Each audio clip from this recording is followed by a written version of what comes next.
Hey, it's Luana and I'm here to show you the young adults gotta cook.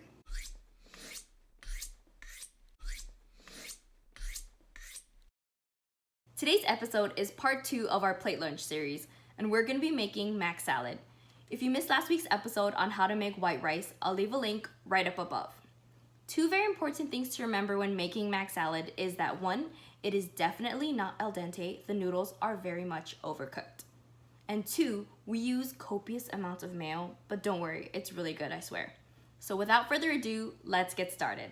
For this recipe, you'll need elbow macaroni, mayo, apple cider vinegar, green onions, celery, carrot, salt, and my favorite, black pepper.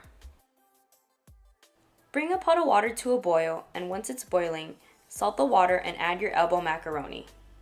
Give it a stir and cook it for longer than the box recommends. I definitely take it past the point of al dente. Once the noodles are finished, strain and add some oil so they don't stick together while they're cooling. The next step is to thinly slice the tops of a green onion.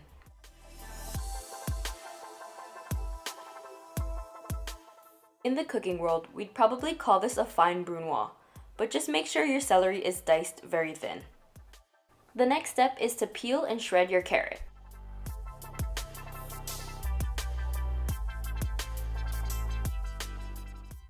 Pro tip, I probably could have used a bigger bowl, but this is the point where you add the copious amounts of mayo and apple cider vinegar. Season it up with some salt and black pepper, but probably not as much as me because I love this stuff.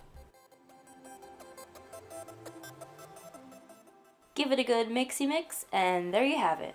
Onolicious mac salad. Alright guys, thank you so much for watching this video. If you enjoyed it, please leave it a big thumbs up, subscribe, and if you haven't checked out my Instant Pot Kahlua pig recipe, I'll leave a link right up above because in next week's episode, we're going to be making Kahlua pig and cabbage and you're not going to want to miss it. Aloha, and I'll see you next Friday.